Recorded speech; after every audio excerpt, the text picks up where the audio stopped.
What's up, guys? I just wanted to come to you, make this quick video.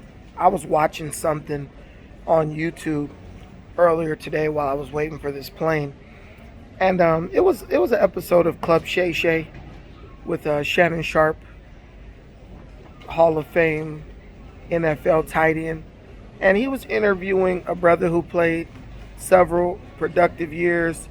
I think he's like a three-time NBA champion, John Sally. Tall brother, been in movies, very savvy investor, very accomplished guy who is a well of information, wisdom, knowledge, game, whatever you want to call it. And during the interview, Shannon and John were talking about crypto, investing in technology, and just really giving some great advice on how to look at investing, on how to approach investing. And as they were talking about investing, they started talking about dating. They started talking about women. They started talking about going to Malibu, different restaurants that Shannon Sharp hasn't been to in Malibu. And somehow it segued into them talking about women. And they actually got to the point where they were talking about women getting injections and these different women that they date. And John Sally basically talked about a woman he met who had a $40,000 pair of breasts, like fake breasts. And I thought about something. I thought in my mind, I said, you know what, these brothers just sat here and gave a lot of game. They gave a lot of insight about investing and about how people should approach, potential investors should approach investing.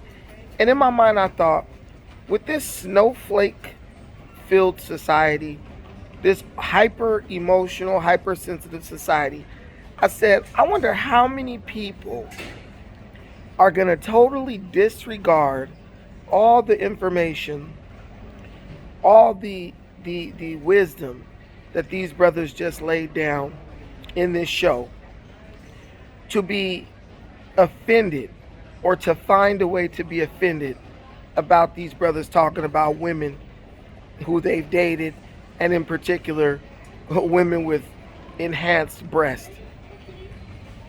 It led me to one conclusion, because I see this so many times, like even on my show, other people's shows, people who just give game and do that earnestly, and it comes from a genuine place. It's like, we don't really want, as far as our people, I feel like people these days, they don't really want information. They don't want wisdom. They don't want strategies, solutions, motivation. They want to find ways to be so offended that they are absolved from actually absorbing or implementing any wisdom, any advice, any strategies, any solutions that a person who's coming from a genuine place gives them to gain the things that they claim they want. I see it time and time again on my show. I see it time and time again on other people's shows. It's like, you can give somebody 10 to 15, you could give them an hour worth of solid information, life-changing strategies, techniques, ideas, just information about different things that can just really change their life. And they will watch 1 hour of you giving them good information, solid information.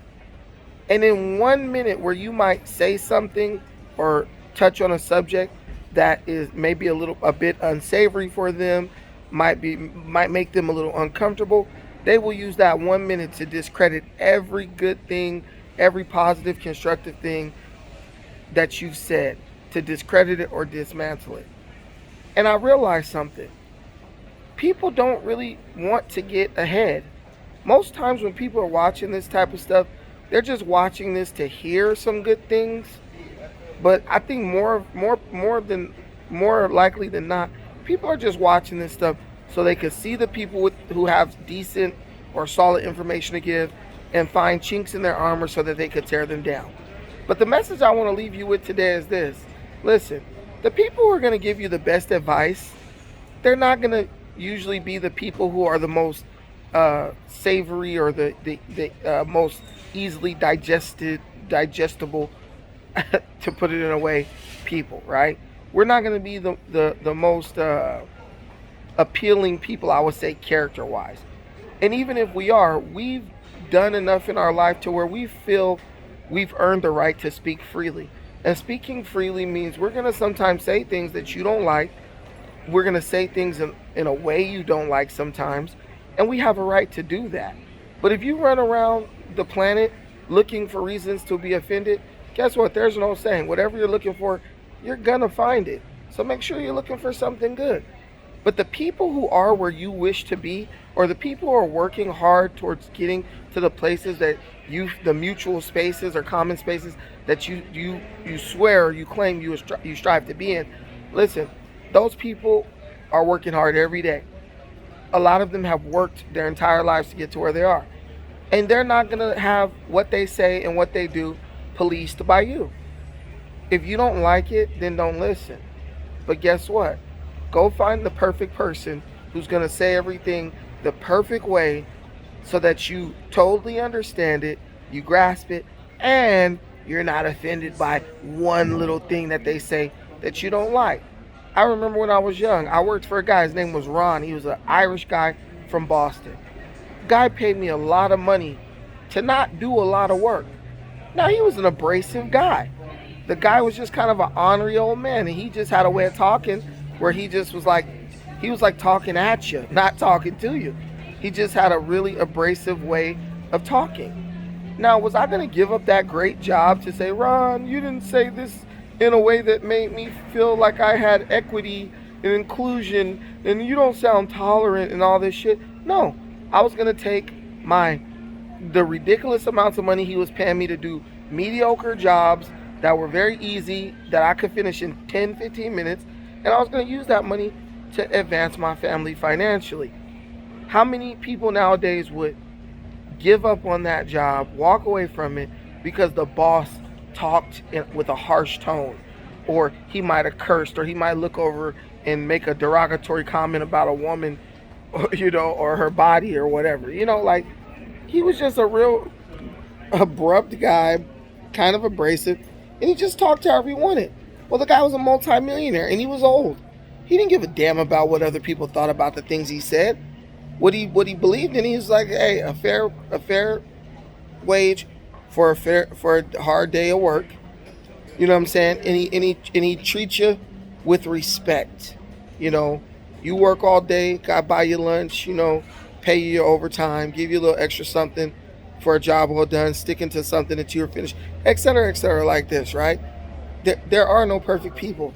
And every situation is not going to be perfect. And everybody's not going to say everything you want them to say in the way you want them to say it, to where you're not offended or hurt or, taken aback by it. The people who really want to move ahead, the people who really want to get ahead in life, they're going to be so focused on what they want to do, they're not going to have time to worry about trying to kill the messenger or the way the message is conveyed to them.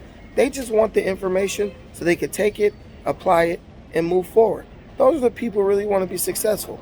Are you one of those people? Are you a person who's down in my comments on every video trying to criticize every single word I use? Or like my last video I made about buying the little cow. People were like, oh, all female cows are cows and male cows are bulls. Well, when did I ever call the female cow that I bought a bull? I never did.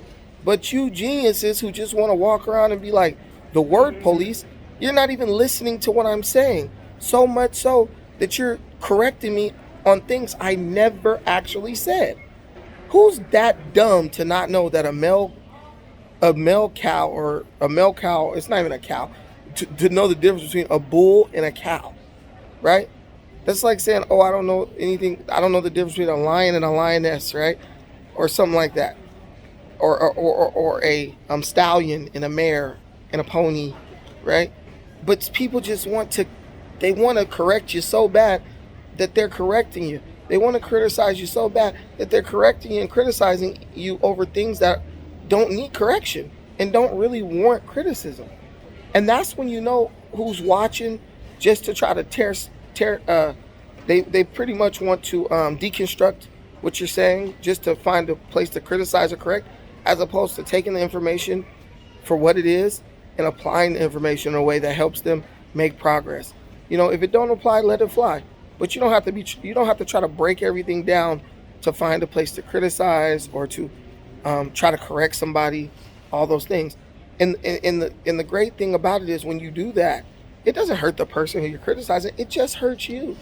You're just the snowflake who's so hard up or so pressed to look for a way to be offended by something that's being said, that you're just robbing yourself of like opportunities. You're robbing yourself of information. You're robbing yourself of the opportunities you make that are presenting themselves for you to do something or to learn something that can help you in your life.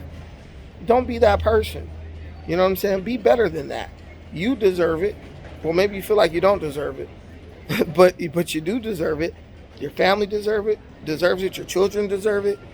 Give them what they deserve. If you can't if you can't do it for you, do it for them. If you can't be a mature person and not a soft snowflake type person for you, at least do it for your family. At least do it for your children so that they can benefit from the things that you learn. Thank you so much for watching this. I appreciate every single thing you do for me. Till the next time. Oh yeah, like, share, subscribe if you haven't already. Till the next time. Peace.